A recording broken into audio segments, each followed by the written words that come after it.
Para aprender tenemos que plantearnos al menos buenas preguntas y a partir de ello encontrar respuestas. En esa dirección abordamos la audición desde 4 dilemas básicos.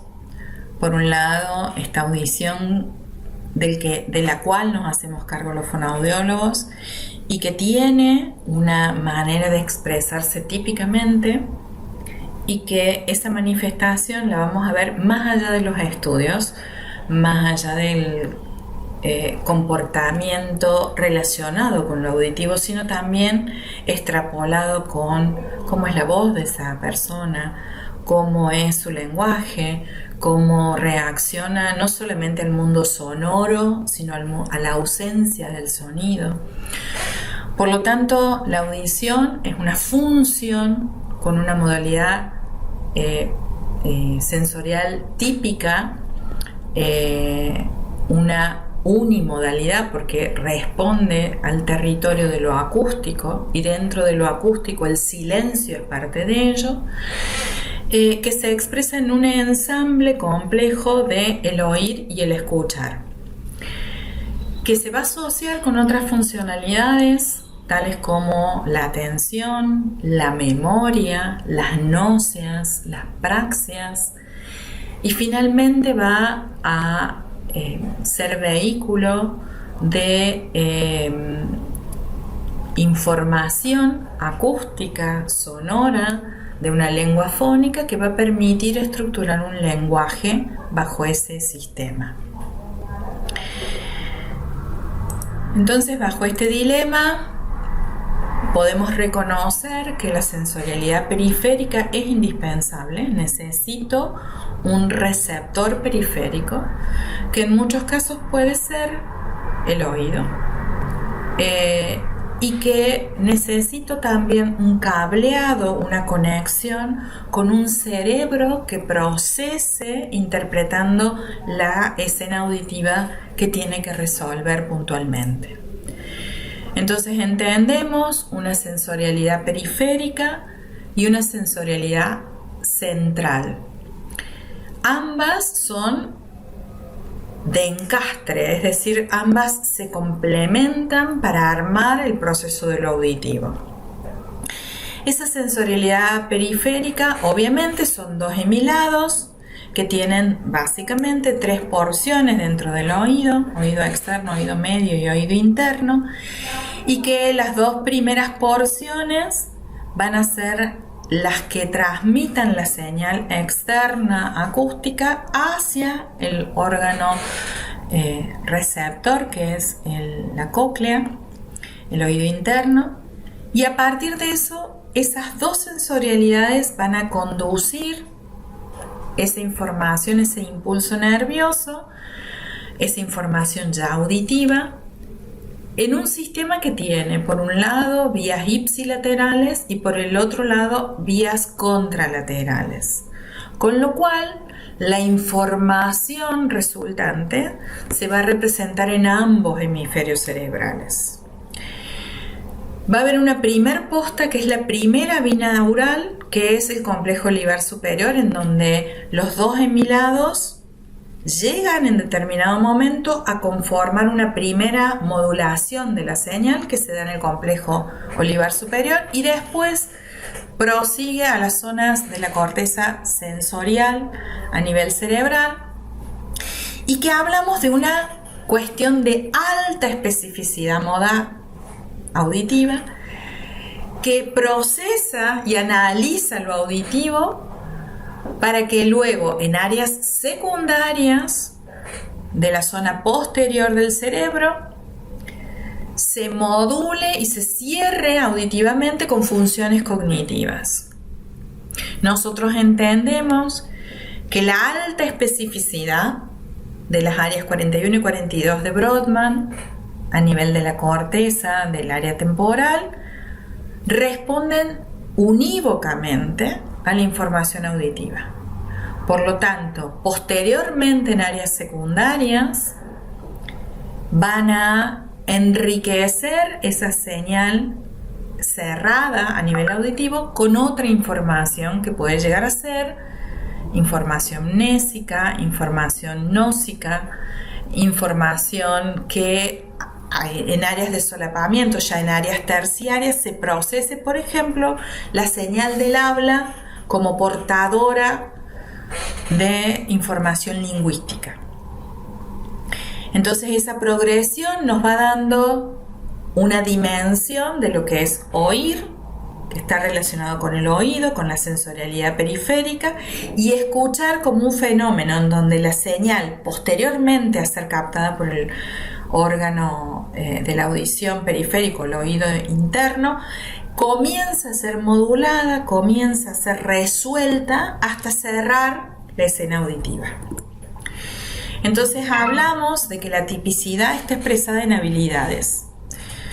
Esas habilidades básicamente son 4: detectar, discriminar, identificar y comprender, decodificar auditivamente. No obstante, va a haber una serie de procesos que van a colaborar con esas habilidades y que nos van a dar garantías de que, independientemente a los entornos sonoros que transite el individuo, a lo largo de su vida van a garantizar una complejidad del cierre auditivo que el individuo es capaz de hacer. Una simpleza es reaccionar que hay una variación en el entorno, donde en un momento hay ruido y en otro momento hay silencio.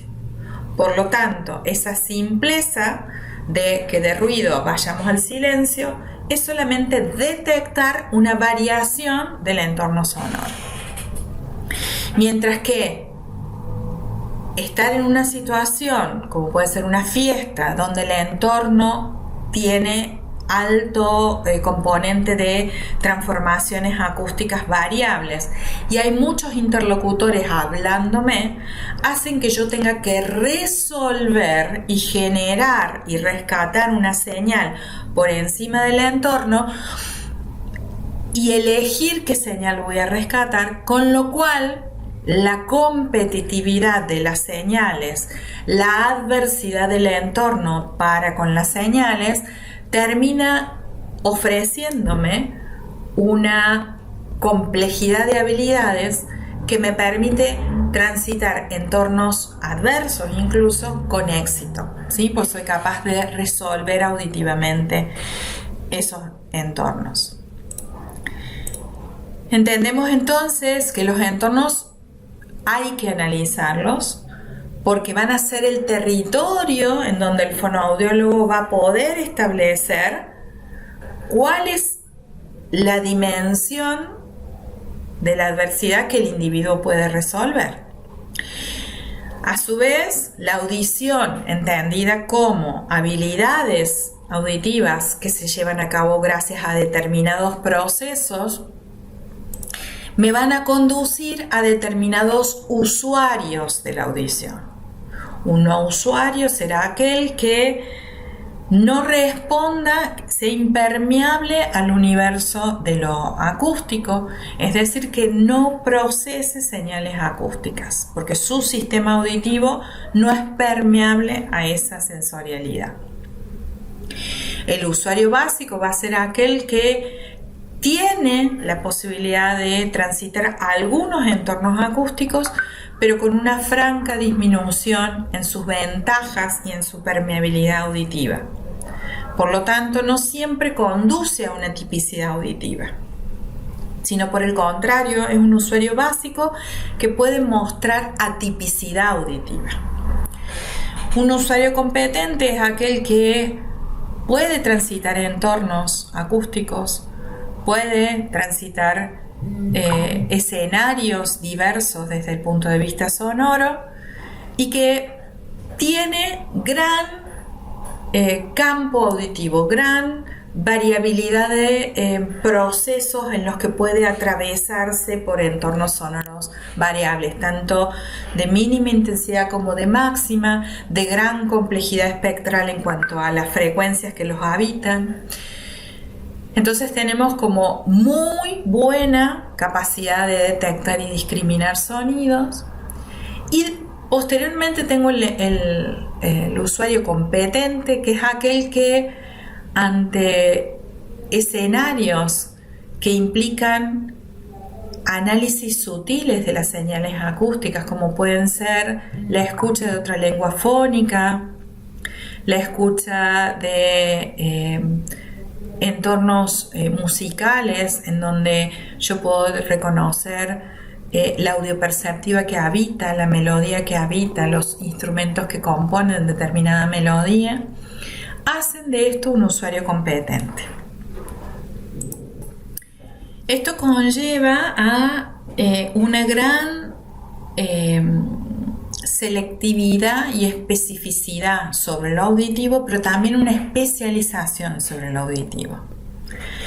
Ya no es solamente reaccionar, discriminar, reconocer, sino que por el contrario nos ofrece mayor riqueza sobre lo auditivo. Entonces, como fonoaudiólogos vamos a tener que ser capaces de analizar, interpretar tanto en una pregunta como también en un escenario de valoración cuál es el entorno sonoro operante y cuál es el resultante desde el punto de vista auditivo, independientemente cuál sea el órgano de la audición periférico en términos de si es el oído, si es un implante o si es el audífono, y por lo tanto cuál es la tipicidad auditiva emergente en cuanto a habilidad, para entender que los entornos sonoros nos proveen información que la sensorialidad tiene que atravesar, tiene que reconocer y a partir de ello observar su funcionalidad, ya sea típica o atípica. Entonces entendemos que cada clave que el sistema auditivo dispone para transitar los entornos acústicos y las señales diversas ofrecen escenarios que garantizan básicamente el cierre auditivo.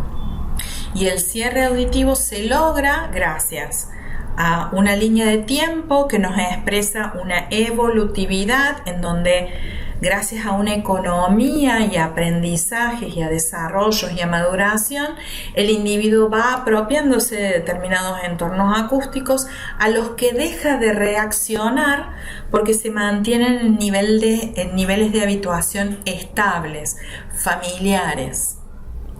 Y va pudiendo reaccionar a estímulos nuevos, a estímulos competitivos, a estímulos que le desafían la resolución auditiva, a medida de que va logrando establecer determinada variabilidad y determinada estabilidad dentro del universo acústico que le toca transitar. Entendemos entonces que la función auditiva construye escenas auditivas en cada uno de nosotros a través de inputs sonoros.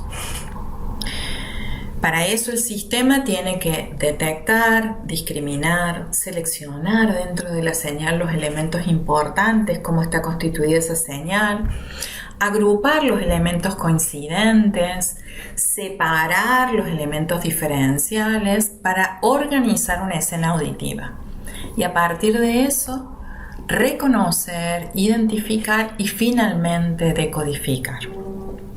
Es fundamental entender que cada sistema ahorra energía, ahorra o economiza cuando detecta coincidencias, ¿no? Esta cosa de mirar qué elementos se repiten para no tener que atravesar con tanta precisión, con tanta especificidad cada uno de los impulsos sonoros que uno va percibiendo, detectando, escuchando.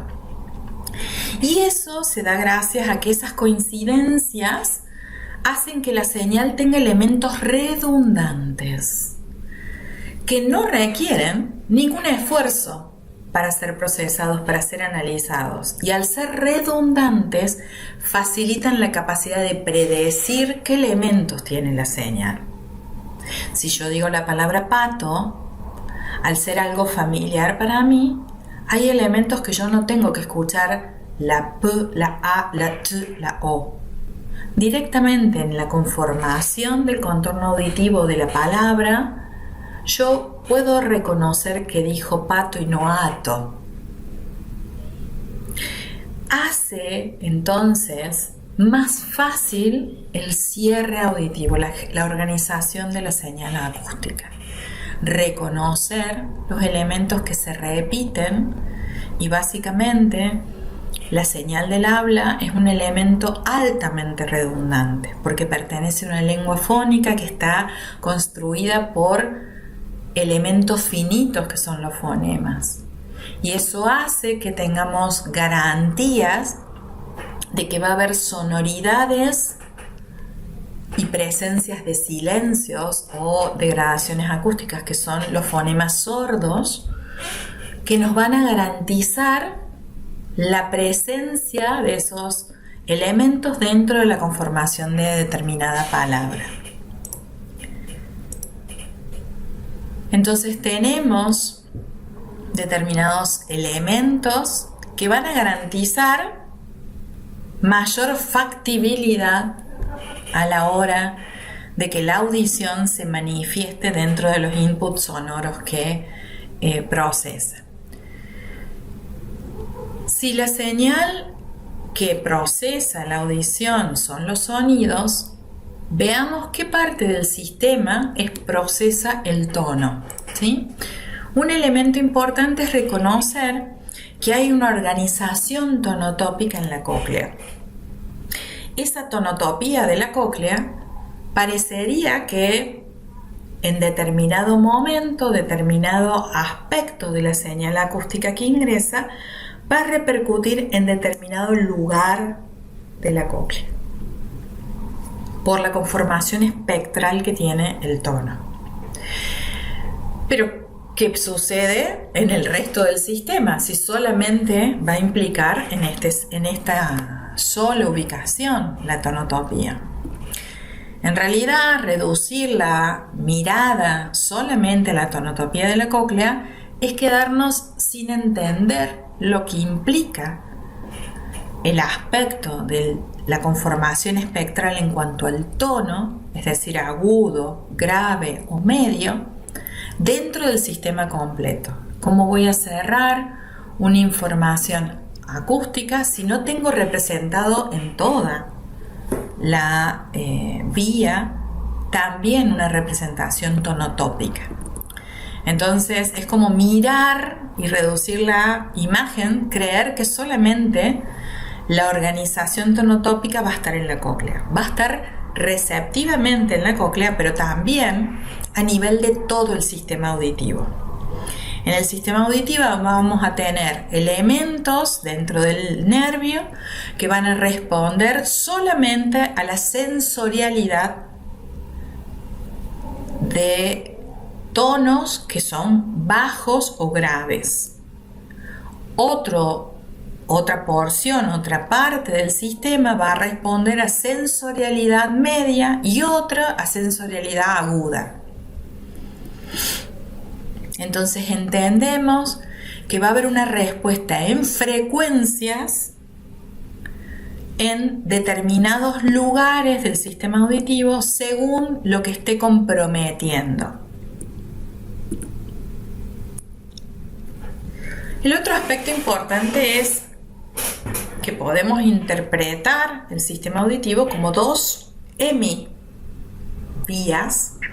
que van a terminar de armar en la corteza cerebral una representación auditiva.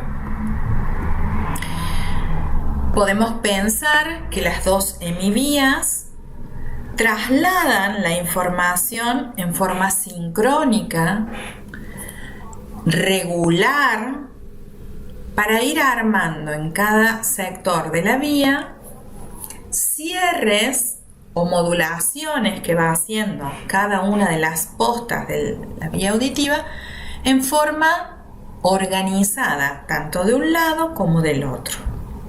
Incluso tanto en la vía ipsi como en la vía contralateral. Ahora bien, hay una parte que junta esa información que, como ya hemos visto, es el complejo libar superior. Pero también existen condiciones que a veces las tenemos que diagnosticar nosotros, que muestran que el individuo, especialmente el niño, esto ocurre mucho en los niños, tienen asincronías entre un hemilado que va modulando la señal auditiva y otro hemilado. Con lo cual, ya no tenemos la misma posibilidad de armar una imagen auditiva única, un cierre, una escena auditiva única, sino encontramos como disarmonías. En general, el sistema auditivo prioriza la información que menos desorganiza y más organiza el input ingresado. Por lo tanto, arma una señal que a veces es incompleta, que a veces es irregular. Eso se va a ver traducido en las habilidades auditivas que el sujeto expresa, pero también en las funciones que se ensamblan con esas habilidades auditivas, como puede ser el lenguaje. Existen muchos niños que están diagnosticados con TEL y que en realidad tienen fallas de resolución temporal en distintos procesos de la vía. La mirada pertinente sobre lo auditivo hace que podamos entender que la falla es auditiva y no del lenguaje, sino que el lenguaje impacta posteriormente en su desarrollo por la falla puntualmente de la tipicidad auditiva.